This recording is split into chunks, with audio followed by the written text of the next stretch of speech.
Shalom and welcome, family. Welcome to tonight's presentation where we will be discussing the unleavened bread. This is the key food and the key ritual of the Passover Feast of Unleavened Bread, High Holy Day season. Let us first begin by giving honor, glory, and praises to our Heavenly Father, YAHWEH, via the Lord's Prayer in Hebrew. Tefillah, Abenu Shabbat Shabayim, Ikadesh Me'aka, Tabu Makuteaka, Yaz Arizonka, Kibashaman Kame Arts, Elekum Kukenu, Tain Lanu Hayom, Uslat Lanu, All Katienu, Kimoshisokin, Gamanaknu, Lykotam Lanu, Bealtefienu, Ladini Sayon, King Alsenu, Minhara, Kilaka, Hamamlaha, Beagivara, Beatifereth, Leolame, Olamim, Sila. So I hope everybody can see the on camera. Okay. So beginning here, these are the key foods for the Passover Feast of Unleavened Bread High Holy Day. We first have the unleavened bread, and we also have the bitter herbs. Now, there are other things that come about from this process, such as our butter and our cream, but these are not integral to the holiday, and we will not be discussing them too much.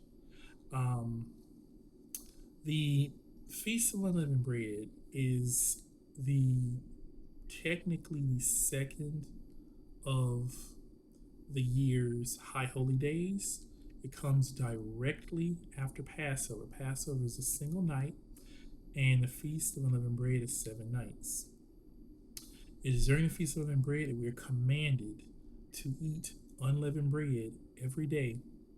We're also commanded to remove all leavening from our households. As we can see here, I have a few pieces of unleavened bread made in the traditional way it was made thousands of years ago. This does not resemble the matzah that some of you may be familiar with if you've gone to certain sections of the grocery store. This is authentic unleavened bread, unleavened cakes that our forefathers dined upon, again, thousands of years ago. So we're going to go ahead and talk about the components to unleavened bread. So unleavened bread has 4 basic components. There's no need to add anything else, and really there's no need to take anything away. Okay? We first have whole wheat, we have salt, we have water, and finally we have our clarified butter. Now, each one of these ingredients is important to the outcome of unleavened bread, and we will discuss them individually. Okay? So, if you can see the unleavened bread very carefully, you can see the color. That means it's made with whole wheat, right? Does not look like other matzah or unleavened bread you've ever seen before.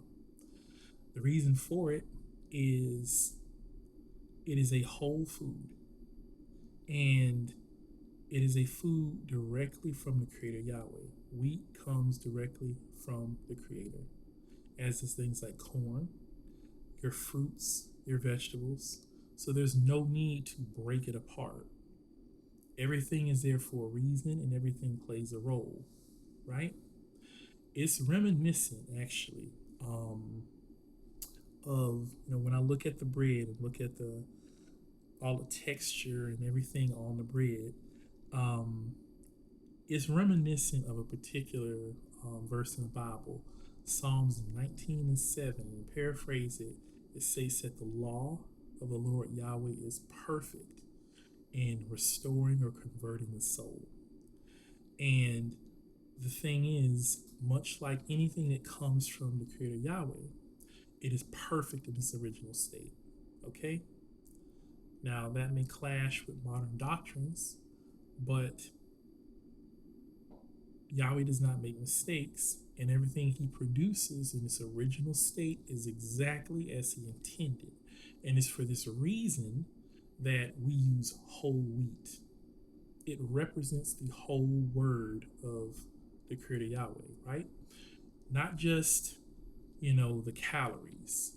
It has the life in it, right? There's the carbohydrates, you have fats, and you have proteins in whole wheat. It is a whole, complete food with all of your macronutrients. Your micronutrients also are contained within the germ, which is the life giving part of the wheat, which, when you look at your refined flour, it is removed. And so this flour is essentially dead. We know that since we are in the month of Abib, and the month of Abib is the month of greening, ear forming, it's the month where life just comes alive.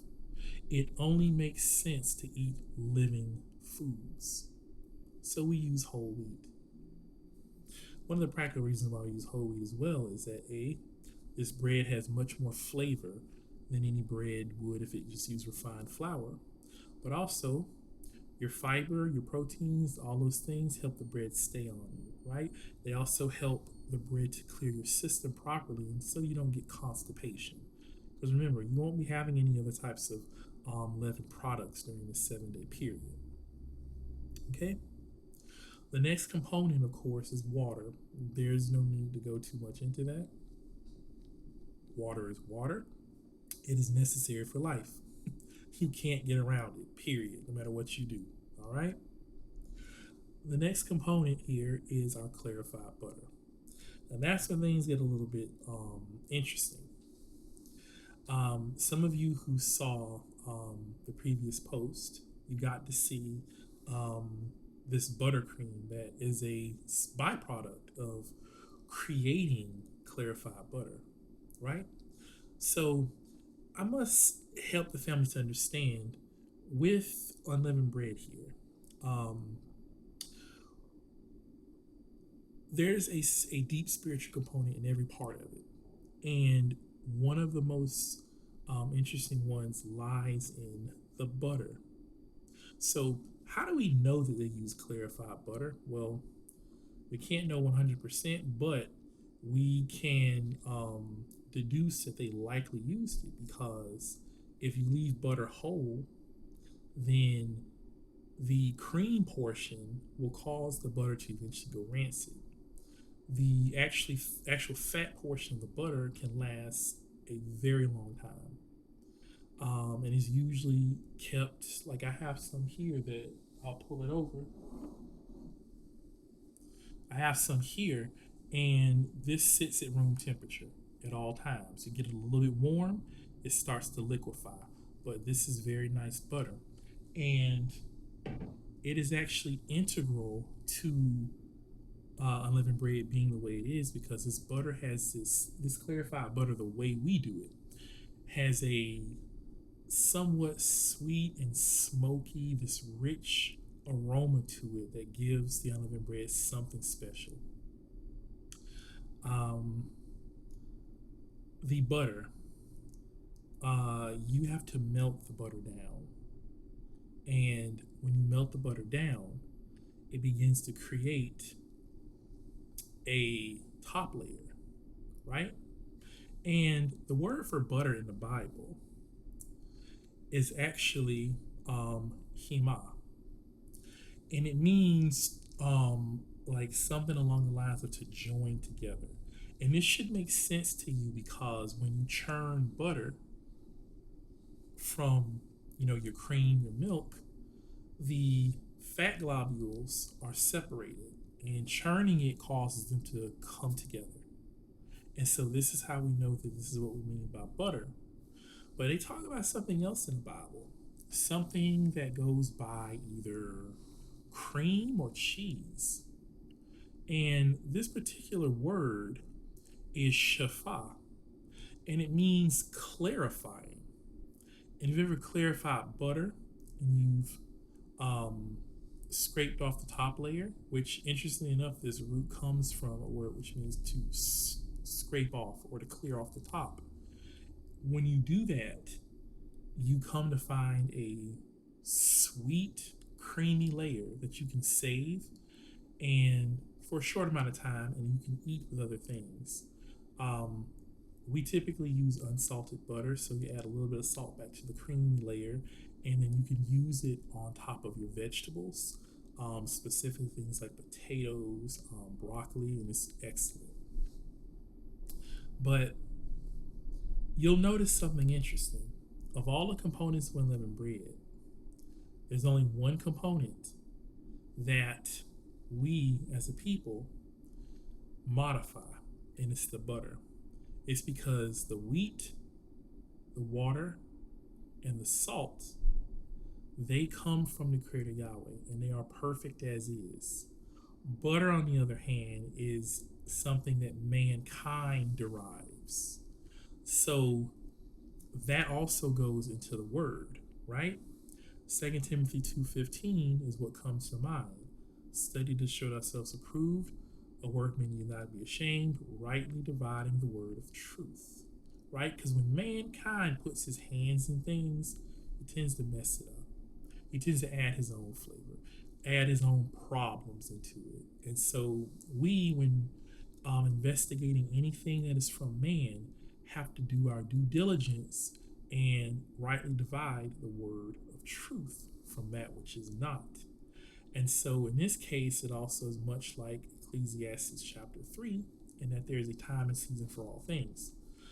There is a purpose under the sun for all things in their due time, and the cream portion has its own purpose, and the butter portion has its own purpose.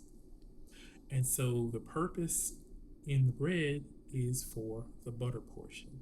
The cream portion is separated because it would cause it to go rancid quicker. And we have a 7-day high holy day. And since we're not using mold inhibitors or any other preservatives, they're not going to last that long at room temperature. Okay? So there's a component of studying involved in the making of clarified butter. Because when we study, we investigate something, we dig deep into it, and then we try to clarify the truth of a matter through it. Much like the butter, we have to take our time and warm it slowly and gently. Not too slow, otherwise it won't separate, right? The two parts will not separate from each other if we do it too slowly. But if we do it too quick, it will burn and it will ruin the entirety of what we're trying to do. And much like studying, we also find that with the clarification of butter, the first layer that separates, that we get rid of, is not the last layer. It's not finished. We have to go back at it again because the butter will take on a particular color and it will have a cloudiness to it, and we have to wait. And then that cream layer is all taken away. Eventually, you'll hear the bursting of bubbles and the bursting of bubbles and the frothy foam over the top of it. And this is the last of the cream and the last of the moisture coming out. And once this is finished, the residual cream at the bottom of the pan turns dark brown. The butter becomes clear so that you can see all the way down to the bottom of your pots. And the bubbling stops. And your butter is now clarified. And studying is much like that. We have to be diligent. It's not done in one step. It's done in multiple steps. So this is what we learn when we investigate the word, and we investigate for the truth, and we investigate all knowledge. We have to have the same sort of diligence. And last but not least, there's the salt. Salt is, of course, malak in Hebrew. And salt is interesting because we talk about salt further in the New Testament in relation to disciples. And while you could technically make this bread without salt, it would not be nearly as appetizing. And it is incumbent upon every one of us who considers ourselves disciples that we're able to convey the word in a way that is palatable and that is acceptable for others. Now, don't misunderstand me. I don't mean you mince your words. I don't mean you hide the truth.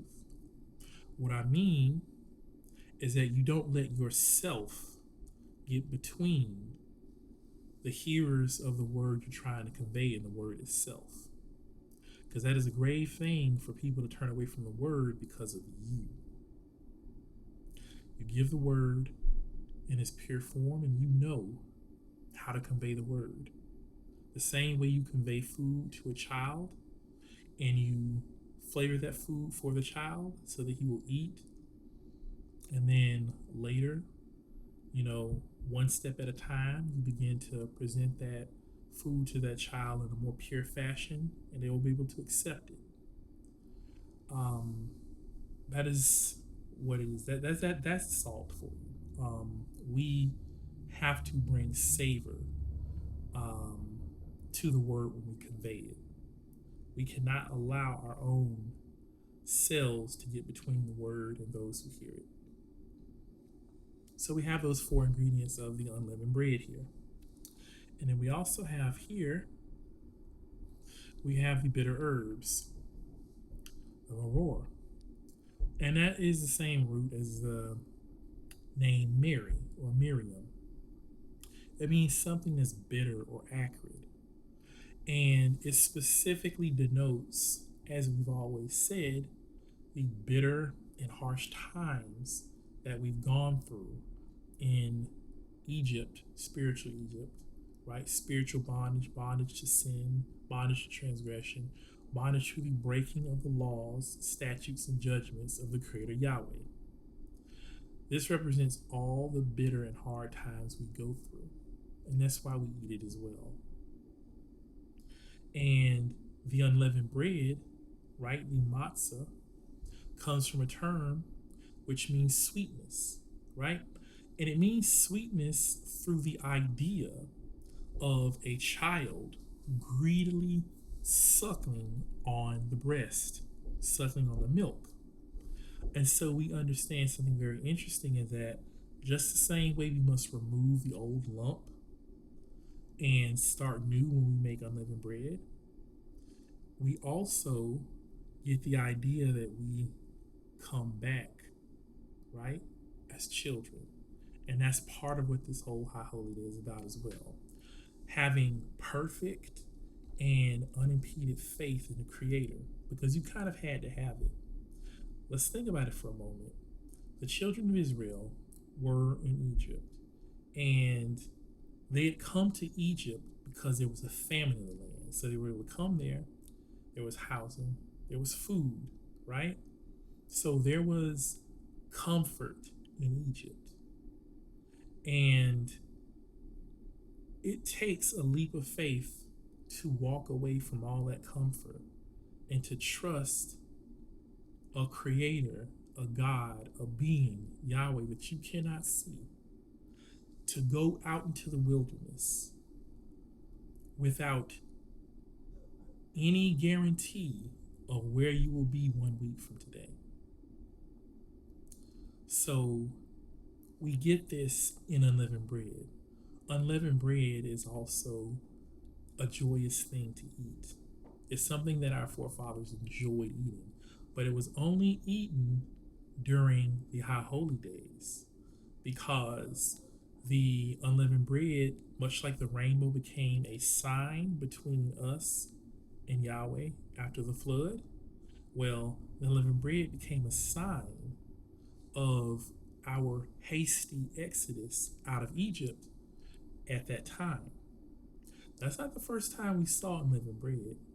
Unleavened bread has had a meaning of haste and hurriedness for a long time.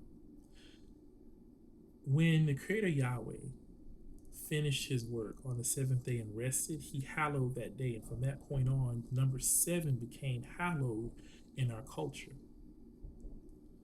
Likewise, unleavened bread has that same sort of thing applied to it, in that it begins to represent a special food for special guests at a special time. The first time we saw unleavened bread was actually in Genesis chapter 19, with Lot. We saw it with Lot, right? The chapter before, we saw baked cakes with Abraham and Sarah, and it was to signify that Abraham and Sarah had time. They were entertaining the Lord Yahweh and his angels, and they had time. In the next chapter, Lot entertained the angels. He was waiting for them. He knew who they were, and he made unleavened cakes for them. And we see the foreshadowing that Lot did not have time. Lot would have to make a hasty retreat from Sodom and Gomorrah because great destruction was to come about. So we see that this unleavened bread also signifies this. So, how do we make unleavened bread? Well, the basic ingredients, as I said, are whole wheat flour, water, salt, and clarified butter. I just described how we make clarified butter. We don't need to know how to make salt or water or the whole wheat. We buy them. But putting the bread together is very simple. You want to start with the base, which is 2 cups of whole wheat flour, roughly 1 cup of water, at least, like this is the bare minimum. You don't necessarily need more, but you shouldn't really put less. You can put a little more for your own taste though. A 1/4 cup of your clarified butter and 1 teaspoon of salt. You should mix your salt and your butter into the flour before you ever add water. Mix them very well and you'll start to see a grittiness or a clumping happening inside the flour. A very fine, somewhat moist clumping happening. And it's at this point you add your water. The wheat will allow the water and the butter to mix. And then you mix those together. And then you bring them out on a flour covered surface. You may have to sprinkle a little bit more flour to get the outside consistency where you want it. One of the things by adding a little bit more butter than that 1/4 cup is it makes the rolling process a little easier. It makes the bread taste richer when you bake it, but you have to be careful because the more butter you add a little less water. And it also can go from soft and just right to hard and crispy a lot faster the more butter you add versus water. So keep that in mind. This particular batch I just described to you will probably make about, depending on the size of the bread, if you do a bread the size that I have here, it will make roughly 16 pieces for the ingredients that I just gave you. You can always multiply those and do like 4 cups of flour, 2 cups of water, 1/2 cup of butter, 2 teaspoons of salt, and you can make twice as many at a time. My advice though is to make small batches at one time, because what begins to happen is that your bread will begin to dry. The bread that you don't have cut out that's left over that you have to put back together, because the more and more you knead it and work it, the tougher it's going to become. And we don't need to knead it very much, and we can get nice, tender, delicious unleavened bread. The unleavened bread is truly a treat. It has a smokiness, a sweetness, an aroma to it that is perfectly encapsulated in the word matzah. This is, for lack of a better word, this is Yahweh's unleavened bread. And I hope each and every one of you is happy to now know how to make it. I hope that you all have learned something from this exercise. I hope that you will make and share this bread with your circumcised family. You explain to them the purpose of the unleavened bread. You explain to them the purpose of the haste of the High Holy Day, so they can have meaning in the consumption of our High Holy treat. I also look forward to seeing each and every one of you to break bread with us in person during the Feast of Passover and the Feast of Unleavened Bread. We here at the Universal Temple of Israel, which is the Universal Temple of Yahweh, I, Brother Adiel, we love you all, we bless you all, and we hope to see you soon. Aniyahab and Shalom Aleichem.